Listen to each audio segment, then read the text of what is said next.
ಏ ಬಟ್ಟಿ ಗಿಟ್ಟಿ ಎಲ್ಲ ತಗೊಂಡು ಎಲ್ಲಿಗೆ ಹೊಂಟಿದೆ? ಇಲ್ಲ ರೀ, ನಮ್ಮ ತವ್ರ ಮನೆಯವ್ರು ಫೋನ್ ಮಾಡಿದ್ರು, ಸ್ವಲ್ಪ ಕೆಲಸ ಅದ ಹೊಂಟಿನಿ. ಅಲ್ಲ ಒಂದು ವಾರ ಆತು ಹೋಯ್ ಬಂದು ನಿಮ್ಮ ತವ್ರ ಮನೆಗೆ ಮತ್ತೆ ಹೊಂಟಿದೆಯಲ್ಲ ಯಾಕ? ಬೇಗ ಬೇಗ ಹೋಗಿ ನನಗೇನು ಹುಚ್ಚೇನ್ರಿ, ನಮ್ಮ ಅಣ್ಣಾರು ಜಗಳ ಆಡ್ಯಾರಂತ, ಅದಕ್ಕೆ ನಮ್ಮ ಅಣ್ಣ ಬರ್ತೀನಿ ಕರೆಯಕ ಅಂದಾನ, ಅದಕ್ಕೆ ಹೊಂಟೀನಿ. ಏನು ಜಗಳ ಆಡ್ರಿ ಅಂತ?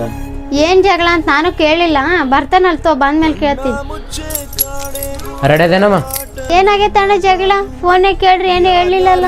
ಏನಿಲ್ಲವ, ಸ್ವಲ್ಪ ಅಣ್ಣಗ ನನಗೆ ಜಗಳ ಆಗೈತಿ, ಆಸ್ತಿ ಭಾಗ ಮಾಡೋ ಕುಂತಾರೆ ದೊಡ್ಡವರು, ಅದಕ್ಕೆ ನೀನು ನನ್ನ ಪರವಾಗಿ ಮಾತಾಡ್ಸಾಕಲ್ಲಿ ಬಂದು.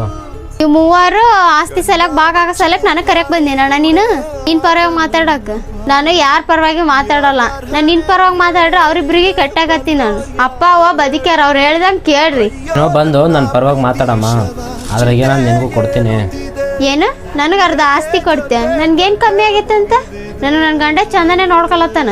ನಾನು ತವ್ರ ಮನೆಗೆ ಬಂದಾಗ ಒಂದು 2 ದಿನ ಎಲ್ಲ ಅಣ್ಣದವ್ರು ಚಂದ ನೋಡ್ಕೊಂಡು ಕಳ್ಸಿರ ಸಾಕು ನನ್ಗಷ್ಟೇ. ನಾನು ಯಾರಿಗೆ ಕೆಟ್ಟಕ್ಕಾಗ್ಬೇಕಂತ ನನಗಿಷ್ಟ ಇಲ್ಲ.